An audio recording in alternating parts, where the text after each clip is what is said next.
안녕하세요, 올바른입니다. 이번 주 투자의 생각은 엔비디아 하락 이후 펀더멘탈 점검과 마이크론 실적 발표로 메모리 기업들의 경쟁 역량을 살펴본 자료입니다. 주간으로 엔비디아가 1거래일에 7% 이상 하락하면서 급격한 하락이 나왔었습니다. 그때 편성했었던 네프콘 자료를 일부 보내드립니다. 마이크로소프트는 AI PC인 코파일럿 플러스 PC를 5월 20일 날 발표했었죠. 당시에 리콜 기능이 화제였었습니다. 출시일은 6월 18일로 정하면서 당시에 반응이 매우 좋았죠. 그러나 실제 출시를 코앞에 둔 6월 14일에 보안상의 이유로 리콜 기능 적용 시점을 미뤘습니다. 마이크로소프트 쪽은 리콜 기능을 9월쯤에 소프트웨어 업데이트로 제공하겠다고 했으나 소비자 입장에서는 대단히 실망스러운 요인일 수 있었죠. 그럼에도 불구하고 6월 17일까지만 해도 컴퓨텍스에서 사전 주문량이 괜찮은 수준이다, 이런 식으로 퀄컴 관계자가 말했었습니다. 그러나 실제 6월 18일 정식 출시가 있고 나서는 반응이 좋지 않다는 내용이 이어졌습니다. 그리고 단기에 모멘텀을 모두 써버린 것도 있었죠. 섹터 전반적으로는 AI PC에 대한 기대감이 높아졌다가 정식 주문이 시작되고 나서 기대를 넘는 무언가가 나오지 않자 실망으로 이어지며 반도체 섹터 전반에 대한 자금 유출이 나왔다고 생각하고 있습니다. 한 유튜버 분께서는 퀄컴의 신형 AI 노트북 판매량이 현재 부진한 상황이다, 이런 내용을 전했는데요. 총 3곳의 PC 리테일러에게 전화했던 결과 퀄컴의 스냅드래곤 신형 프로세서를 탑재한 노트북의 판매량들이 생각보다 별로였다는 인터뷰 내용들이 있었습니다. 서피스 랩탑은 무려 333만원이고 서피스 랩탑 15인치는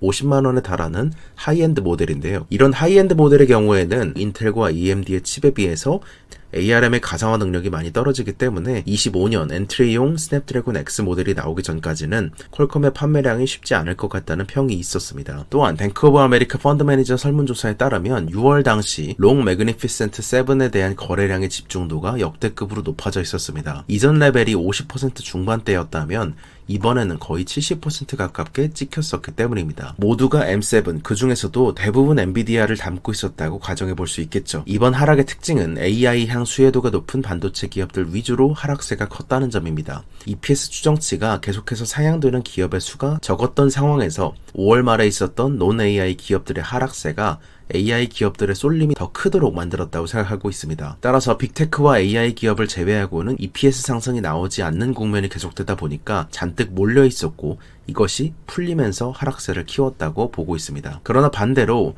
엔비디아 주가가 하락하니까 투자자들 사이에서 가장 먼저 우려스러운 건 우리가 모르는 사이에 기업들의 AI 수요가 줄거나 오더컷이 나온 것은 아닐까, 이런 우려들이 항상 함께하고 있습니다. 그런데 이런 케이스라면 AI로 수혜를 보고 있는 기업들 중 일부가 지금보다는 훨씬 더 크게 하락했어야 정상이었습니다. 그렇지만 그렇지 않았죠. 이 기업군을 총 4가지로 네이버를 통해서 정리해드렸습니다. 그리고 엔비디아의 실제 수요에 대해서는 여러가지 대만 공급망을 통해서 들어볼 수 있었습니다. 엔비디아 블랙웰 제품 중에 그 중에서도 특히 잘 팔릴 것으로 예상되는 엔비디아의 입장에서 심혈을 기울여서 만든 GB200 시리즈의 공급망에 대한 내용을 보도했죠. 폭스콘과 퀀타가 약 40%와 30% 비중으로 GB200 서버를 출하할 예정입니다. GB200 NVLink 72 서버렉의 단가는 9천만 대만 달러 정도로 이를 달러로 바꾸게 되면 약 280만에서 300만 달러 정도입니다. 폭스콘이 받았다고 알려진 주문량은 5만 대 수준이며 이에 대해서 총 매출 기여도는 2.5조에서 3조 대만 달러에 가깝다고 말했습니다. 이를 미국 달러 기준으로 바꾸게 되면 77빌리언에서 최대는 93빌리언까지도 볼 수 있는데요. 믹스를 정확히 알 수는 없기 때문에 대략 보수적으로 80빌리언 정도로 보고 있습니다. 폭스콘이 40% 분량을 차지한다고 밝혔기 때문에 이를 2.5배 정도 곱하게 되면 러프하게 블랙웰 서버 주문의 총량이 200빌리언 정도를 넘는다고 추정할 수 있겠죠. 이전 실적 발표에서도 젠슨 황 CEO는 25년 혹은 26년까지도 수요 초과 상황이 이어질 수 있다고 말하고 있었습니다. 대략 엔비디아의 GB200 서버 주문 총량이 200빌리언 정도라고 가정하고 이 중에 엔비디아 부품이 차지하는 비중, 한마디로 전체 BOM에서 엔비디아의 것이 들어가는 비중은 약 80% 정도입니다. 실제로는 약 83% 정도에 가깝죠. 전체 서버락에서 폭스콘이 가져갈 마진율과 그 외의 액체 냉각 에 필요한 부품사들의 목, 그리고 엔비디아의 부품들이 들어갈 것을 생각하면 160빌리언 정도가 엔비디아 입장에서 백로그라고 볼 수 있습니다. 이 외에도 사실은 추론을 위해서 호퍼 제품을 위한 수요는 꾸준히 이어질 것이라고 보고 있기 때문에 내년의 애널리스트 컨센이 이미 엔비디아의 160빌리언이고 실제로 이것은 블랙웰만을 뜻하는 것이므로 여기에 호퍼와 암페어나 다른 제품들, 네트워킹 같은 것들이 포함되게 되면 공급이 얼마나 원활하게 블랙웰이 증가할 것이냐에 따라서 내년에 EPS 업사이드가 남아있을 수 있음을 의미합니다. 폭스콘은 전체 GPU 모듈, GPU 베이스보드와 마더보드, 서버와 렉까지 전체로 생산하고 있는 기업이기 때문에 엔비디아의 블랙웰 밸류체인에서 가장 중요한 기업이니만큼 중요한 내용이었습니다. 사실은 조금 더 정확하게 이해를 하시려면 네이버의 엔비디아 자료 중에 6월 6일에 올려드렸던 실적 발표에서 못다한 이야기, 이런 내용을 검색해서 보시면 도움이 되실 것 같습니다. 두 번째로는 대만 디지타임스 보도에서 최근 HBM의 주문이 25년 수준을 넘기고 26년 1분기 것도 조금씩 받고 있는 것 같다, 이런 공급망 코멘트가 있었습니다. SK 하이닉스와 마이크론은 이미 5월에 25년도 HBM 주문이 거의 다 찼다고 말했었는데요. 5월 2일에 SK 하이닉스 대표이사가 올해는 물론 내년에 HBM 생산분도 거의 완판됐다고 밝혔고, 약 3주 뒤인 마이크론도 5월 21일에 JPM 컨퍼런스에서 25년 HBM이 거의 다 예약됐음을 밝혔었습니다. 이로부터 1개월 뒤인 6월 18일 날 이런 대만에서 디지타임스 보도가 나온 것임을 생각해보면 추가로 대만에서 1분기까지 예약이 이뤄지고 있다는 것으로 볼 때 수요가 계속해서 확대되고 있다, 이렇게 해석할 수 있겠죠. 그리고 이러한 보도 하루 뒤에 6월 19일에는 니케이에서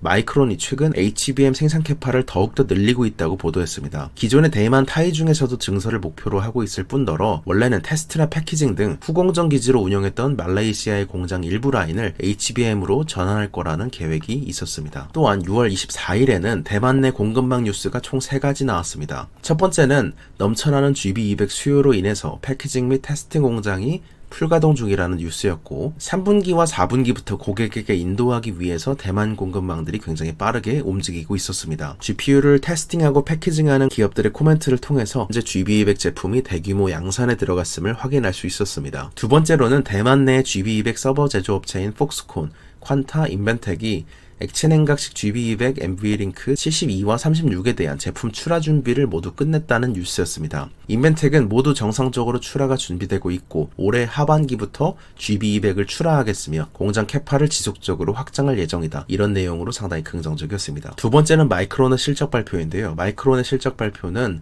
전체 반도체 섹터 밸류 체인으로도 그렇고 메모리 기업 중에서도 실적 발표를 가장 빨리 하기 때문에 사람들이 관심 있게 보는 기업이었습니다. 마이크론이 하락했지만 그러나 개인적으로 마이크론의 개별적인 이유일 뿐 전체의 밸류 체인은 나쁘지 않다, 이런 생각인데요. 이에 대해서 두 가지를 짚어봤습니다. 일단 데이터 센터와 그리고 기타의 섹터별로 최종 시장별로 전방 수요 코멘트를 정리한 자료입니다. 이전 분기들에 비해서 데이터 센터는 상향한 채로 사이클이 이어지고 있는데, 그런데 나머지 PC와 모바일, 자동차 분야는 아주 조금씩 리커버리하는 정도이고 수요 강세가 나오고 있진 않습니다. 그리고 마지막 산업용과 소비자 가전용으로는 단기적인 수요 불확실성이 이어진다고 말하면서 전망을 살짝 하향했습니다. 낸드에서도 AI 서버에 쓰이는 엔터프라이즈 SSD를 제외하면 살짝 톤다운이 나왔던 것도 데이터 센터와 AI 향을 제외하면 수요 회복이 생각보다 약하다는 의미를 뜻했습니다. 마이크론은 이제 대부분의 데이터 센터 메모리 재고 수준이 정상화됐으며 고객의 수요가 계속해서 강화되고 있다고 확인했습니다. 두 가지로 구분해보자면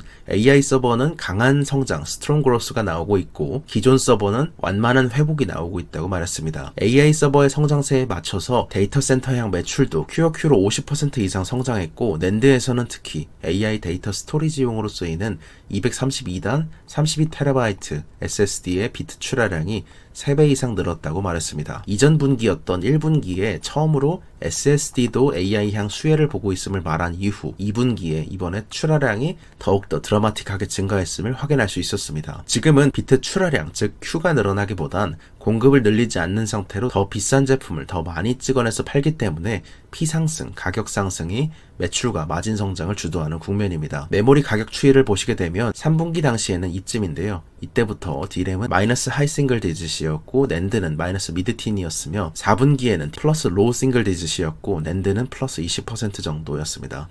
1분기에는 D램은 하이틴을 뜻했고 낸드는 30% 정도 상승했으며 이번 2분기 실적 발표에서는 D램과 낸드 모두 가격이 20% 이상의 가격 상승이 있었다고 말했습니다. 사이클 초입에서 재고 수준을 우선하기 위해서 비트 출하량이 상당히 많이 증가하고 나서 논-AI는 아직 명확한 수요가 없고 그리고 AI만 좋은 상태이기 때문에 가격 상승이 전체적으로 사이클을 이끄는 모습입니다. 그러다 보니까 SK 하이닉스나 마이크론 등 실제 평균 가격이 인상되고 고사양 제품 판매에 수혜를 보는 기업들로 한정된 랠리가 이어지고 있습니다. 마이크론은 이번 분기에 대부분의 첨단 팹, 즉 고사양 제품 위주로 가동률을 맞춰서 D램은 80%, 낸드는 90% 이상이 선단 제품에서 나오고 있음을 말했습니다. 장비들도 대규모 신규 주문을 내기보다는 레거시 노드에서 선단 공정, 리딩 엣지로 옮겨서 쓰고 있습니다. 그러다 보니 계속해서 캐파는 줄어들고 가동률은 높아지며 믹스 개선 효과를 보고 있는 국면입니다. 메모리 기업의 AI 사이클과 HBM을 이해하시려면 결국엔 단일 AI 가속기 칩당 HBM 탑재량이 왜 증가하는지를 이해해야 합니다. 그러기 위해서는 왜 거대 모델의 시대가 생겼고 왜 계속될 것인지를 이해해야 하는데요. 이에 대해서는 네이버를 통해서 다뤄드리고 있습니다. 그리고 마이크론의 AI 실적의 퀄리티를 말하기 위해서 가장 먼저 생각해봐야 될 건 AI 실적의 이면이죠. 아직도 대부분의 최종 시장 수요가 논-AI 수요가 부진하다는 것입니다. 그래서 메모리 기업들 사이에서도 HBM이나 엔터프라이즈 SSD 등 AI향 매출이 곧 기업 실적의 질이라고 볼 수 있겠죠. D램과 낸드 모두 AI 서버와 엔터프라이즈향 수요는 상당하지만 그 외 시장은 수요가 약하기 때문입니다. 그리고 또한 SK하이닉스와 마이크론 둘을 놓고 볼 때 아직 HBM의 캐파 차이가 상당히 크게 나고 있는 점, 마이크론의 수율이 아직까지 올라오고 있지 않은 점에서 SK하이닉스 대비 수율이 약 3배 가까이 차이 나는 수준이기 때문에 마이크론의 HBM 실적을 기대했던 시장 플레이어들의 실망이 좀 있었습니다. 그리고 두 번째는 마이크론의 HBM 매출 성장은 올해 말쯤이 되어서야 시작할 거란 점입니다. 마이크론은 이번 분기부터 HBM3E 매출이 처음으로 찍히기 시작했음을 알렸습니다. 그럼에도 불구하고 분기 매출 6.8빌리언 중 약 100밀리언 정도가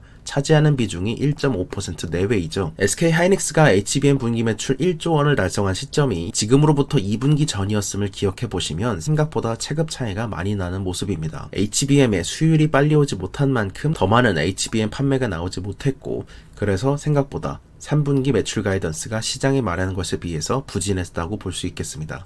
두 번째로는 마이크론의 입장에서 HBM에 이어서 조금 더 아쉬운 점 하나는 리딩 기업에 비해서 HBM과 엔터프라이즈 SSD의 수혜 강도가 낮다는 점입니다. 아까 말씀드린 것처럼 엔터프라이즈형 SSD 수요가 2개 분기 만에 굉장히 많이 증가하는 모습을 보여주고 있습니다. 그런데 마이크론 입장에서는 ESSD의 수요 급증 면에서 주로 삼성전자와 SK하이닉스가 돋보이고 있기 때문에 마이크론 입장에서는 조금 더 안 좋은 내용이었습니다. 작년 4분기를 기준으로 매겼던 트렌드포스의 엔터프라이즈 SSD 시장 점유율 데이터에 따르면 상위 메모리 3사의 시장 점유율은 삼성전자가 41.7%, SK하이닉스가 33.2%, 마이크론이 10.8%였습니다. 특히 시장이 가장 선호하고 있는 QLC 엔터프라이즈 SSD의 점유율은 약 80%가 하이닉스와 솔리다임이었기 때문에 SK하이닉스의 강세가 두드러진 실적 발표였습니다. 이번 주 네프콘을 통해서 전해드렸던 독점 콘텐츠는 총 5개였습니다. 주간 전략 보고에서 말씀드렸던 내용은 엔비디아 실적 발표 당시에 10Q 디테일을 말씀드리면서 기대했던 내용 중에 하나가 발표됐죠. 카타르 통신기업의 수출에 대한 엔비디아의 의미를 살펴보고 닷컴과의 차트 비교, 하반기 시장에 대한 뷰,